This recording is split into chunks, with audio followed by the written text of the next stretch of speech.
Alrighty folks, hello everybody and welcome to another Primordialis video. I'm Alias and today we're going to be going over the various creatures that you can become in Primordialis. We're going to be doing a little dissection on each of the creatures and figure out what makes them tick.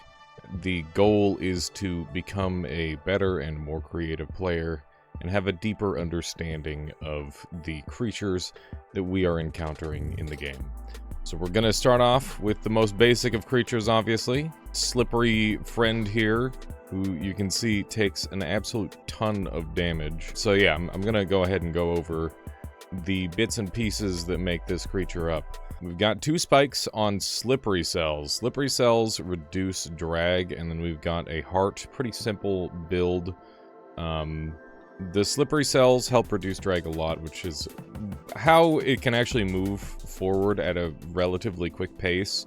However, you can see that the spikes do a really terrible job of digging into opposing creatures, because on a slippery cell, which are very soft, which means that they kind of bounce off of stuff and deflect, and they're not very good. Obviously, the NPC can control this thing a little bit better than I can, because it's been programmed to control this thing and this thing only. But yeah, with the 1 heart, you've got a very minimal health bar, and yeah, not a very good creature. But we're gonna move on to the next one here. The plan is I'm gonna move through the biomes, and I'm just going to possess them as we go, and we'll experience them that way. So I want to possess this creature here. Boom, there we go. So this is another creature, and this one is a little bit newer, and it's a lot more complex than our basic creature here, the basic first creature. So this guy has a couple of always-ons, and they've got some conductive, which has some interestingly placed jets, which kind of keeps them at like a neutral. And they've also got a ton of seekers, allowing them to turn really quickly. They're also using like a really weird... This is quite unique. I haven't seen, or I haven't tried anything like this personally, but they've got these heart cells out here in a pattern to basically make a buffer zone for the soft inner body. And there's even some defending these seekers back here. We've got a very ample amount of hearts, which is good to see. This one is a much tankier creature, but obviously still rather janky. And then we've got this drone, by the looks of it, which is interesting. So it's got a bunch of sticky all over it with a single venom. It's got some light on it, as well as some slipperies. Not all of this one doesn't really make any sense to me, but it's there. Here, so we've got a power supply here. When we hit spacebar, sticky cells are being used as the conductor. So these are conductors moving to this negative. And when this negatively, or when this charge goes all the way through, these get activated, and these end up pushing away rather than pulling toward, which is what kind of launches them outward like that.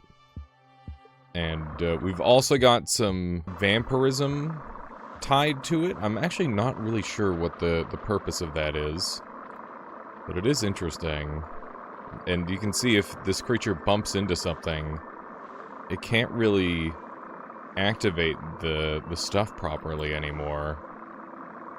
But yeah, this creature is completely non-lethal, and it can't kill an enemy on its own.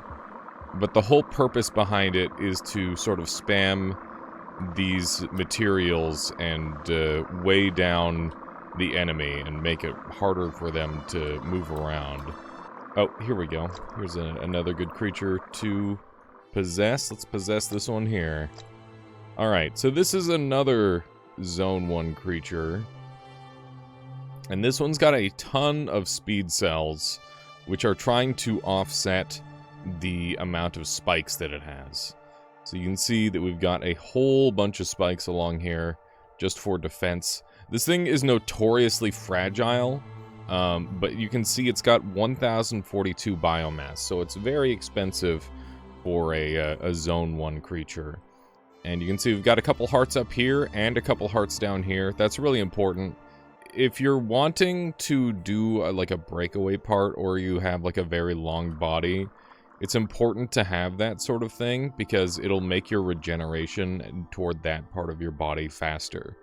So that's a really good technique being used in this build, even though the build isn't actually good, because like you just target here, because this is where all of the points are. Like that's 300 points right there, and you're basically jettisoning half of your, or like a very large amount of your total biomass, leaving yourself quite vulnerable.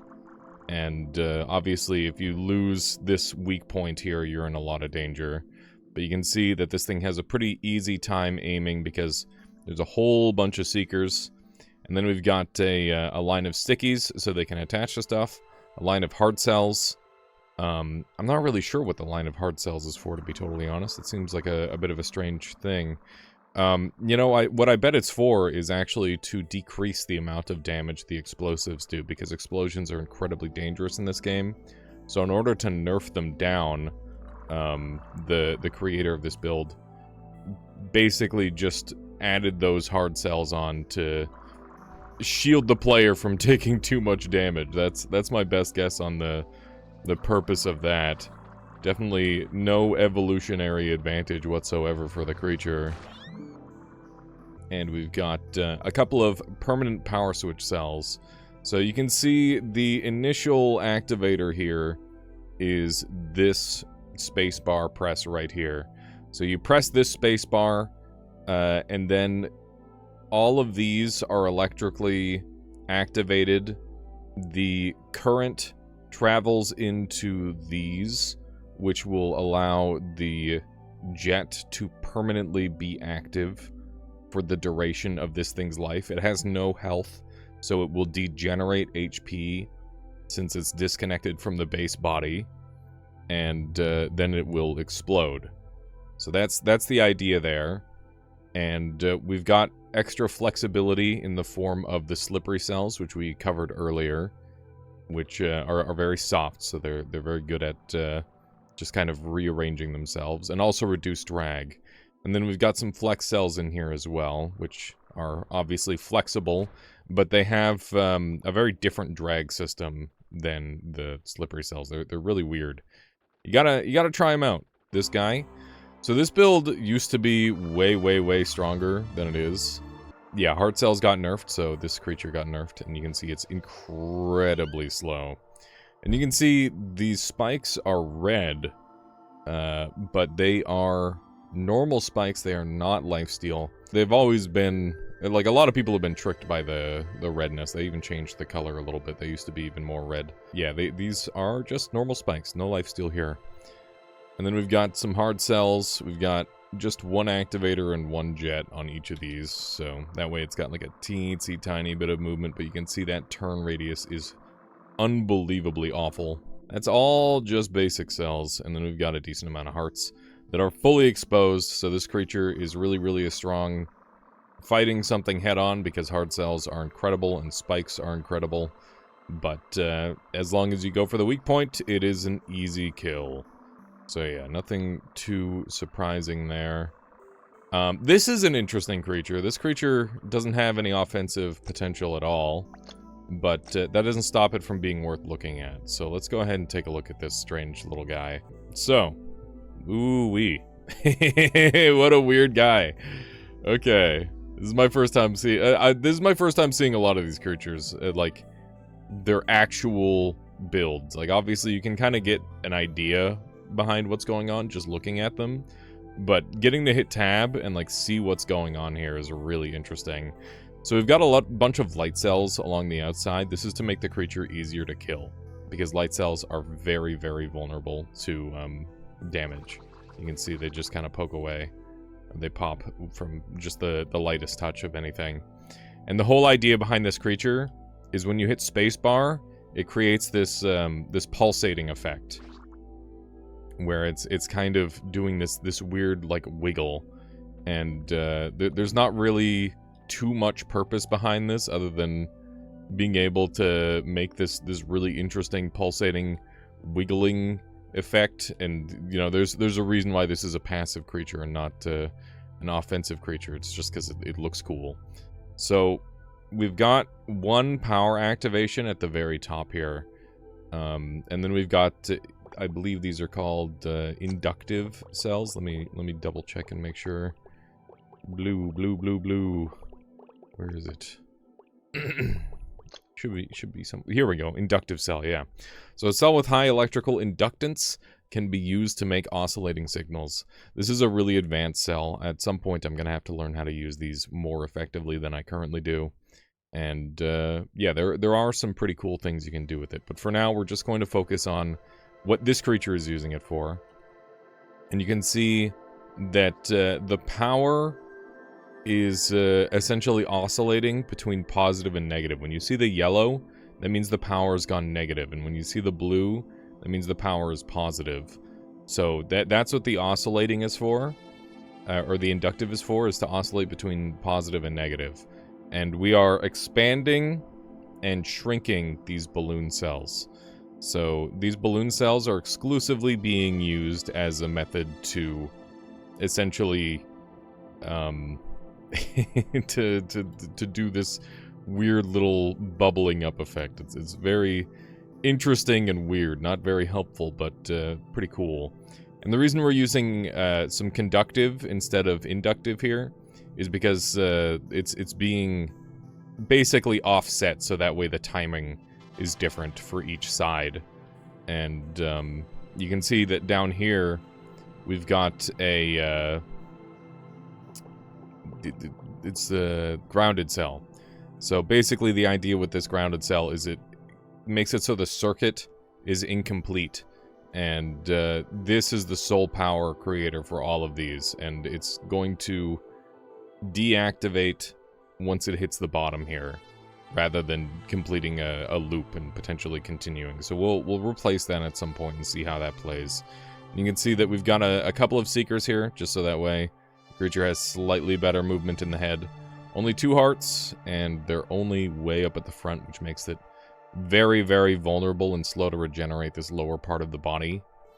And yeah, that's pretty much it. A very basic creature. Well, I wouldn't call it basic. It's a very complex creature that does literally nothing. It's quite interesting, if you ask me.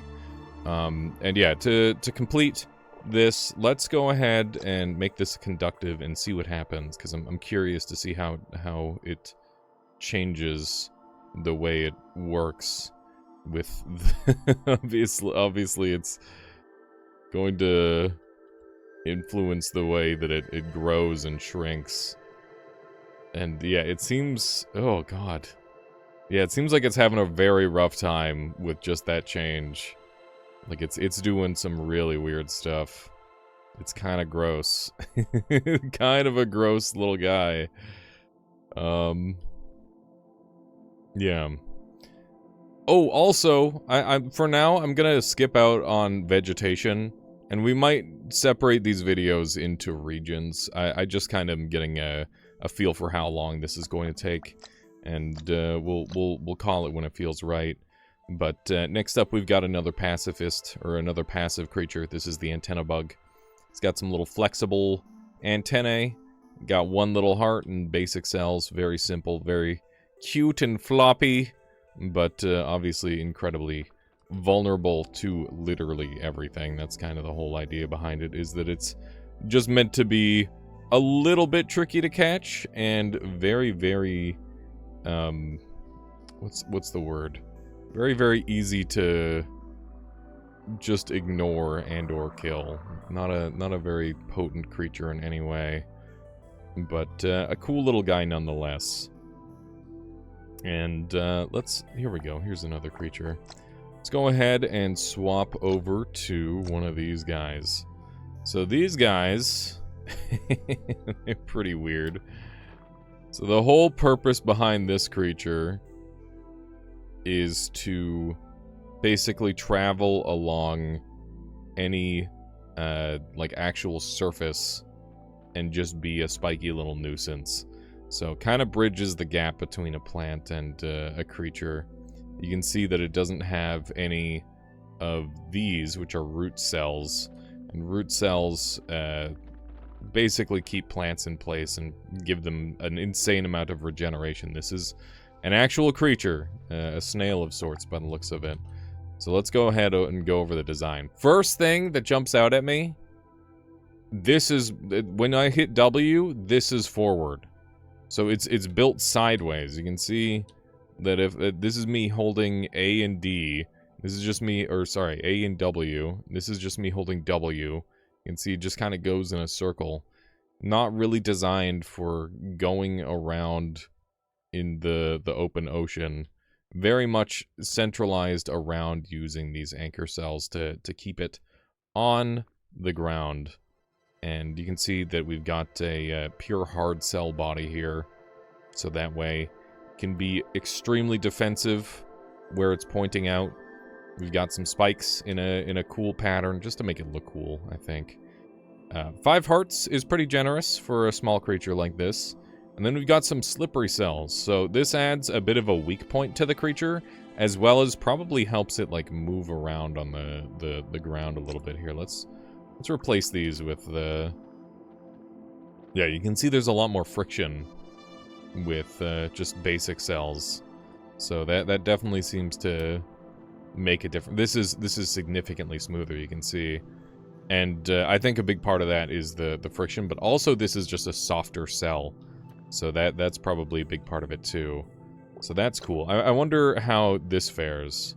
It's slower. It actually slowed us down a little bit, and you can see it's definitely a little bit rougher. So I think slippery cell is definitely the pick. I like that a lot. That's cool to see the difference in movement for this creature.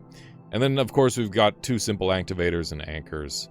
And anchors just anchor you to the nearest piece of ground. And obviously we only see these creatures here. If it tried to exist in a lava zone, then it would die horribly. Because it would be anchoring itself into the actual magma or lava. I don't know. Whatever you want to call it. But yeah, definitely a cool little guy. I don't think there's too much to learn from this one. But anchor cells are definitely worth playing around with. And I guess if you wanted to move around attached to a wall, like if you wanted to try and do something cool like that, then slippery cells being attached with the anchor cells seems like a really good combination. So that's probably the biggest takeaway from this creature. Nothing too crazy, but definitely worth thinking about. I'm gonna go ahead and swap creatures. We'll go ahead and try to find the next one. I guess, you know what, we can do the, we'll do this guy. We don't actually have to do anything extra. So this is a summoner. This is the first summoner that you come across in the whole game for most players. And they are extra deadly, really, really annoying. And they've even been nerfed a couple times, and despite that, they're still quite strong. You can see that they sacrifice a very significant part of their body in order to do these summons. But let's go ahead and go over it really quick. So you can see that this is the main payload, the main piece of the body, and then we've got this whole thing as the summon. And I should probably swap teams so I can show this thing in action. Because an angry cell will only go after creatures that are enemies. And you can see that this thing's biggest weakness is it's just some basic cells along with some hearts. So if you can somehow manage to hit this thing in the head, it's going to die very quickly. That said, while it's got its speed cells from this, it's actually getting a speed bonus, which is very, very strong. And these Seekers are going to actually activate when we detach, and it's going to make it an exceptional weapon. So let's go ahead and change teams. Select team. We will be the blue team. How do I... Oh, here we go. There we go. So now, when I detach, you'll see just how effective these summons are. And it's a very, very simple summon design, but, like, look at that. It just rips into things. This thing very clearly has a bit of a weakness. Its turn speed is pretty bad, and it has to use left click in order to get good turns. It has to use its Seekers. But one of the other weaknesses, you can see this creature's approaching me.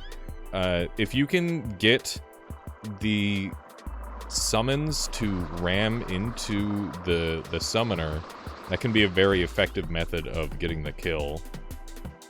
So yeah, that's pretty solid. Look at that, we ran into the area boss. I think we'll save the area boss for later. You can see this creature is messed up. It's incredibly powerful. Gotta be careful around this thing for sure. But yeah, definitely one of the most potent designs in Area 1. A super strong design. Oh, here we go. We've got another one. I don't think there's too much to take away here other than, you know, make sure that you're using speed cells if you want your summon to go fast. And I guess a tail adds additional stability, so that's good. We've got a tail, and the summons have a tail with this formation, which is awesome. We killed the Chariot, dang it. Okay, well, we're gonna have to go find our own here, and here we go. Alright, so the Chariot, definitely a super weird creature. It's gonna take it a moment to to form up here. Here we go. You can see that we're still on enemy side, so gonna have to deal with that. The Chariot loses to most enemies, and my goodness, is it ever slow. It is just not a good creature. Not a good creature at all. So you can see here that we've got two hardened, essentially like fists with spikes on them, with some spaced out jets. And then they're filled with Seekers, so that way you can control them individually. And yeah, it's janky, but it's not the worst thing ever. I don't know. It's pretty weird. it's a pretty weird design, and yeah, there's some weird that you can do some pretty wacky stuff with this creature because of the way it moves. So like, let's see how much biomass is being put into these specifically. So 583, 980, 989. So yeah, nearly half of all the biomass of this creature is put into these things. So if you can detach them with this flex area, they're going to die very easily. But you probably already figured that out.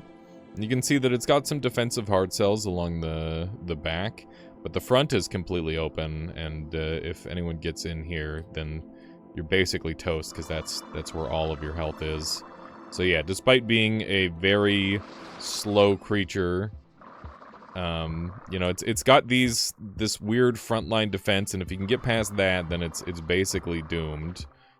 But I think the most interesting part about this creature is obviously these like fists, which regenerate pretty fast, and they're quite effective. I think that there's like a couple ways you can do like a super long creature like this, and I think having the double Chariot style is cool, but also not as good. You might have seen, if you've watched any of my other Primordialis videos, that I've done a couple long builds where we've got like a super elastic part that can zoop out and hit an enemy, and that can be pretty effective sometimes. But it also leaves you quite defenseless if you don't have anything to defend your body, so... Definitely an interesting design. A little bit janky, a little bit weird, but pretty solid. Oh, we should have started with this one. This is funny. This is the tutorial creature, of all things. It's got 3 spikes, it's incredibly slow, and only a single heart. And you can see all basic cells, and then it's just colored nicely. And, yeah, it is a disaster of a creature, because look at all these weak points. We won't spend too much time on this, but yeah, definitely a terrible design. It's so bad in every possible way. A lot of these early creatures will be bad, but, you know, so eventually these creatures are going to become quite crazy, and I'm hoping that I can get all of these out before the early access release. And I imagine by then we might have even more creatures as well to look at. So we'll see. Okay. Next up, we're going to go over one of the more dangerous creatures that you can come across in Primordialis, especially in the early game. That is the Christmas tree creature. This thing is incredibly deadly. It's stupidly deadly for how silly it is. And it's a pretty simple design as well.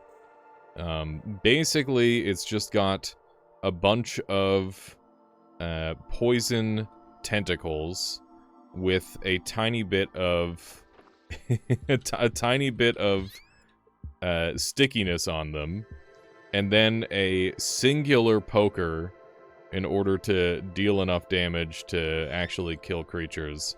And you can see that these venom strands are doing very good work. And then we've got some seekers up here. That way these things can aim and go after enemies and stuff.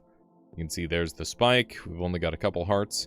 And we've even got some jets to increase our speed.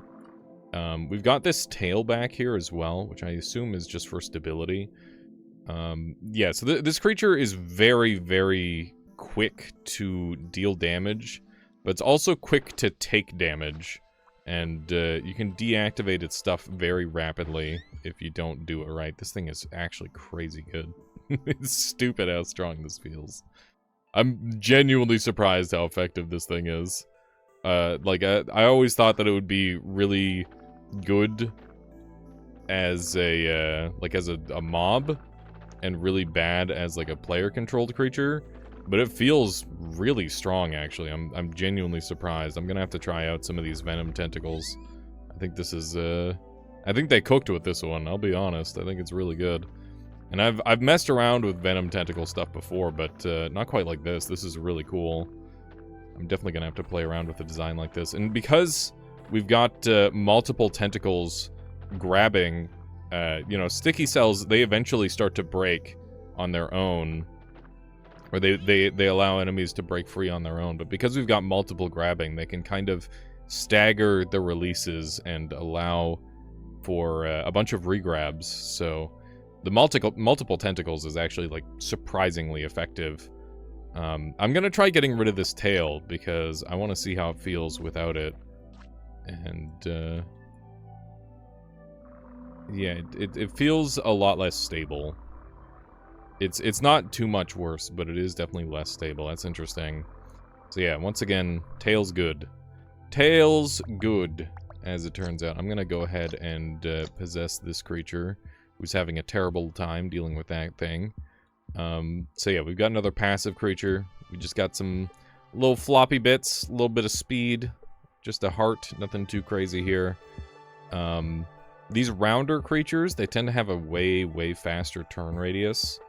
And this thing turns quite fast, actually. So that's an interesting little thing about this guy.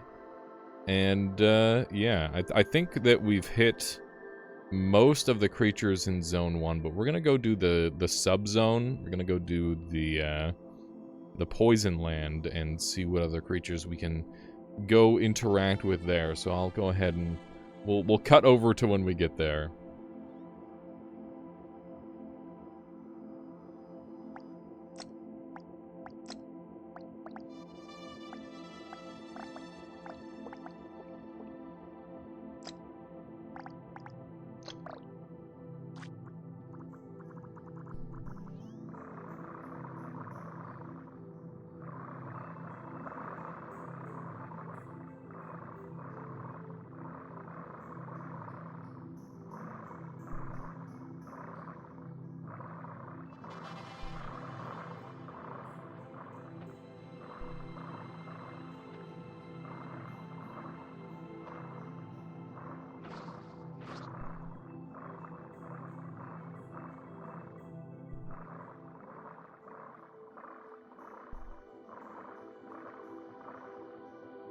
Alrighty, folks, we are now in the poison land. There's a couple more creatures here, definitely worth taking a look at, and the builds are only going to get more advanced from here. So this is a more recent zone, and that means that the creatures are going to be very wacky. And yeah, let's go ahead and possess a crab for now. I think that's a good way to start. Okay, so we've got this funky crab creature. And I don't really fully understand them, because these guys, they can do a lot of damage. They're really strange. They're quite effective. So let's go ahead and see what's going on. Obviously, they're built sideways, like the other creatures we've experienced, or the one little shelled creature from before. It's kind of similar to that. And we've also got sticky paired with an anchor, so that's how they're getting this walking motion going. That's interesting. It's this guy's making it look easy, dude. He's making it look easy. He's bullying me. Don't bully me. I'm just another crab. Oh my goodness. I'm trying to like detach that way I can swim, but you can see they swim quite poorly. If I use my seekers, I can kind of make it work a little bit better. But, yeah, you can see we've got tons and tons of seekers. We've got some slippery cells on this side, so that way we can move better. And we've got muscles on only 2 of these legs, which is, once again, to kind of simulate that, the leg movement, which is really interesting and really weird. It's such a strange creature design. It's very, very strange. So, this activates when you left click. So I think the idea is that it's supposed to alternate leg usage. So, like, this is spacebar, this is spacebar, this is spacebar, and then this is left click. So, it's got like a leading leg, essentially, which is really weird. Very janky creature. And if you're wondering how this thing deals damage to players, it's got these spikes and a hard cell, like, top. So basically, it's completely defended along the top, and it's got these goofy little antennae just to wave around. And then we've got a crap ton of hearts, and then the legs are completely undefended. So if you want to kill this thing, definitely go for the legs. But that's a lot of hearts, and this thing is definitely dangerous. It's a dangerous creature if you approach it from the wrong angle. But yeah, I don't know how much there is to learn from this one. It's definitely just like a janky design meant to move like a crab. And I think the AI does a lot better job of moving it than I do. But definitely an interesting creature. Let's go ahead and hit up this guy. This one's a very peculiar design because of this crazy growing mouth that it has. And I don't have any idea how it works. I'm currently trying to control it without having that knowledge. You can see that there must be some seekers going on around the mouth. But yeah, definitely weird. Let's go ahead and take a look at this design. Oh, Nelly. It's a big boy. 2,900 is crazy.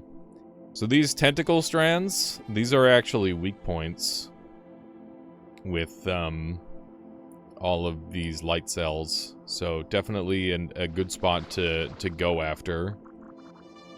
And they're likely just for stability because this thing is very...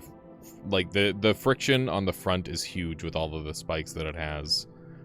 Then we've got a layer of normal cells and a layer of slippery cells. Interior slippery cells like this, I don't really see any purpose to, other than it being just like a softer cell overall.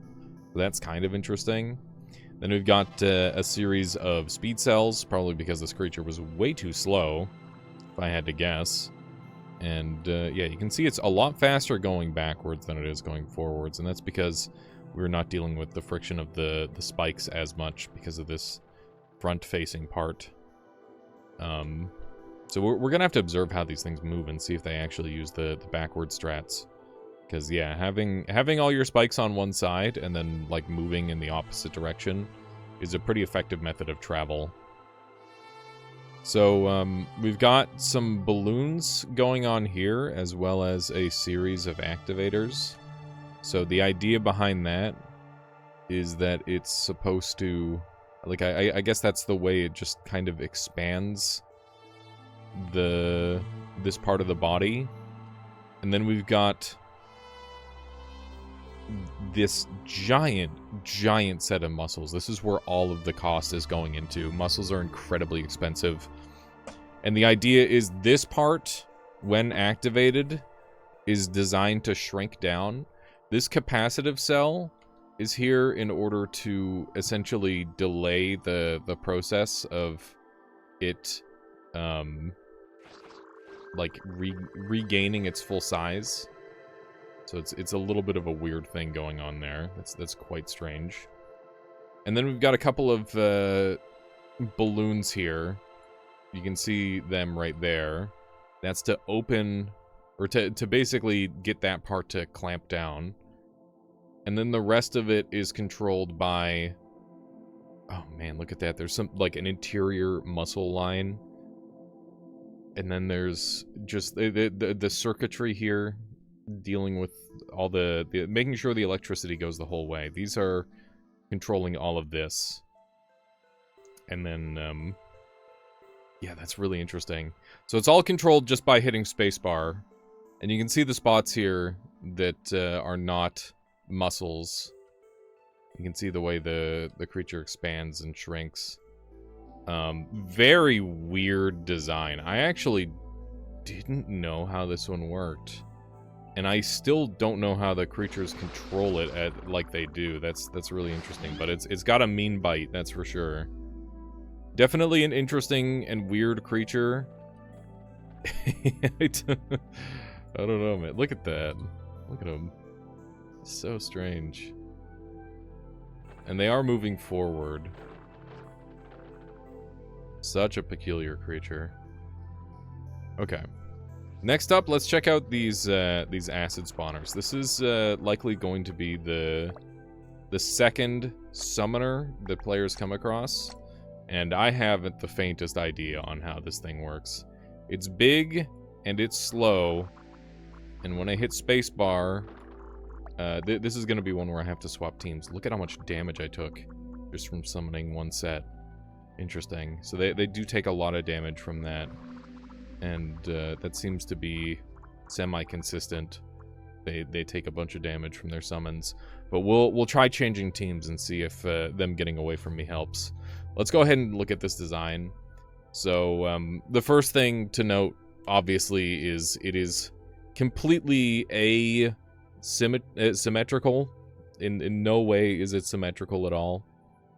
It's a very, very strange design. So we've got a huge defensive ring of hard cells. That's going to defend from explosives and spikes quite well. And then we've got a relatively small amount of hearts surrounded by some flex cells. And I'm not sure what the purpose of the flex cells are, since obviously it's not really designed to flex in any way at all. But then we've got these really interesting... what are these muscles for? I don't know. I guess it's going to pull these in closer, the muscles in closer, when these detach, and that'll hopefully keep them from taking damage to its own acid. So these are really, really nasty summons. So we've got Angry Cell, so they'll go after the player. We've got a permanent power supply, which is going to activate these ghosts, and this is being used as circuitry to get up here. And basically these will go invisible, or intangible rather, and these venom cells will go inside the player and deal immense damage. And you can see that there are 3 detach points here. and these will go after an enemy and do absolutely absurd damage. So let's go ahead and swap teams really quick, and we'll try this out. So, oh, this one didn't detach properly. You can see the biggest problem with them is that they're very slow, and they're doing damage to me as well. So the hard cells are really problematic, and you can see now that I've lost all of that HP, we just kind of die. So obviously that is somewhat user error, but yeah, I guess these drones are particularly deadly, but they're also deadly to the player. So definitely a really weird design, but I'm sure that the AI can pilot a little better than I can. I do think that this here would be pretty effective if you make it go faster, but obviously that's something that it's a bit of a high roll, I think. This is once again an 1824 biomass cost, so yeah. Is there any merit to building asymmetrical? I don't know. If you've done asymmetrical builds, please let me know in the comments down below. I'm curious to see what other people are doing. And yeah, other than that, I don't think there's anything to explore on this one. We've got some really interestingly placed jets here. Once again, probably to try and get away from our own stuff. But yeah, definitely a strange creature. Alright, next up, let's go ahead and possess this creature. So this thing is one of the biggest creatures you can encounter in the early game of Primordialis. Let's go ahead and take a look at its design. It's got some crazy stuff going on, that's for certain. So first off, the body's pretty simple. It's got a tail with some light cells, some hard cells defending it. We've got a lot of slippery cells along the back, which allows it to back up very quickly. And then we've got some hard cells just defending it along the front. It's got a significant weak spot up at the front here. You can see there's a lot of seeker cells completely in the open, some muscle cells and some balloon cells, which give it this cool expanding effect when I hit spacebar. But this is yet another summoner type build. Definitely a weird one. I don't know. It's more of like a mine layer, I suppose. But another user of acid, which is pretty standard for this zone, it seems. And it does a pretty good job. So one of the things that is very interesting about this build is that it abuses the fact that acid is susceptible to momentum. So it spins really fast and it creates that like ring circle type shape, which allows it to kind of spread across a larger area than it would otherwise. So let's go ahead and dissect exactly what the heck is happening here, because it's clear there is a lot going on. First things first, we have a detach activation cell. So that's what this guy is right here. And rather than using hearts, they are using health infusing cells. These health infusing cells are not being used for their health infusion, they are being used for the fact that they have a small amount of storage. So hearts grant 25, while antidote only grants 5. So basically this is a way of them being able to time how long this thing survives. If those were replaced with hearts, it would live a lot longer and become even more deadly. So they're just kind of modulating the power of the creature that way. Next up, we have the capacitive cells going on here. And the capacitive cells exist as a timer. So these are exclusively in the middle here because they take a little while to get enough juice in order to power up. So that way this thing can be safely away from the summoner before it activates its acid spin. So next up, once these are powered, we're going to have a layer of conductive cells And these are going to be activating our acid. And also, I don't know what this is for. Radiant cell. Radiates heat when electrically activated, heating all nearby cells. I actually have no idea why that's in there. If anyone has any speculation on why that's in there, feel free to let me know. But as far as I can tell, it is just being used as circuitry. That seems to be the case. And yeah, you can see that we've got these strategically placed with breakaway on the interior. So what that's going to do is allow for the jets to fire in a specific direction when fired. And that's really interesting. So you can see that this outer layer of slippery cells, it's being used for the reduced drift initially, so the reduced drag, and then the acid sprays it off. It just takes it off entirely. Which is a really interesting way of doing it. And that's kind of the whole deal behind this build.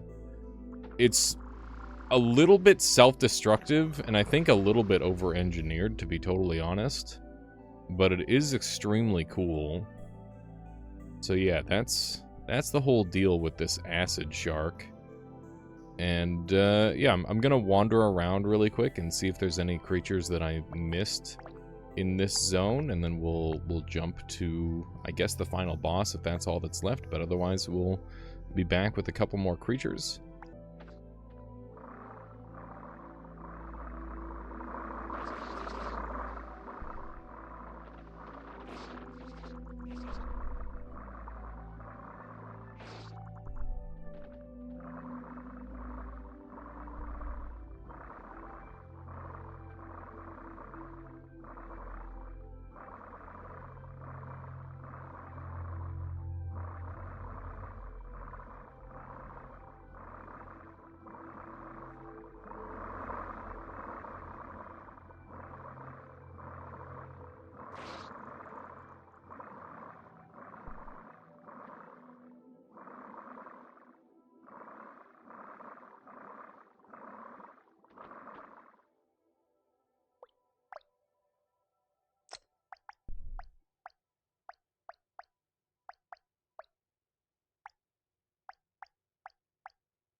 Alright, folks, looks like there's just a couple more creatures left.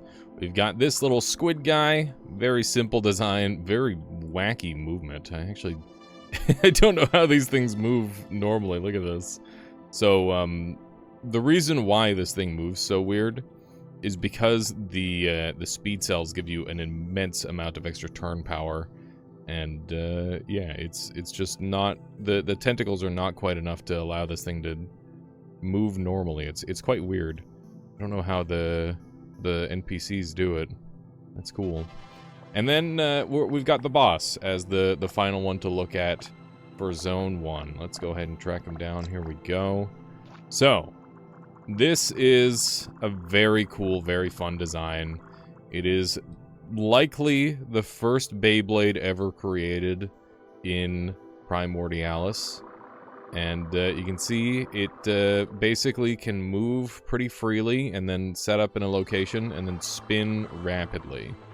And yeah, it's a very squishy design, both from a defensive standpoint and like a physical standpoint as well. Obviously, the HP is on the interior, which is a clever move at trying to add like a little bit of additional defense. And then we've got just a handful of well-placed spikes, and you can see that this is an asymmetrical design, and it is, well, I guess, I don't know what you would call it. What do you call it when it's like this? I don't know. I'm not sure. But regardless, you can see that we've only got a single jet on each part. All speed cells, so it's very squishy and very mobile. Pretty quick to just turn normally. And yeah, it's funny because it's cheaper than so many of the enemies that have come after it, because it's such a simple design. But yeah, that is the last boss of Zone 1, and I believe that is all of the creatures available in the first zone. Obviously, there's Dark Zone technically, and we'll cover that later because those are some more advanced creatures. But yeah, I hope you enjoyed this video. I will continue to update the compendium of creatures and the dissection of them, so that way we know how they work, know how they tick, and hopefully I get to learn something new as well as you. And yeah, I really appreciate y'all watching. We'll catch you all for some more Primordialis gaming in the near future. Please make sure you subscribe if you haven't done so already, because, you know, it helps you see my videos, I think. I hope. I don't know. At the very least, it makes me happy. Okay. Thank you all for watching. Have a nice rest of your day, and I'll catch you later. Boop.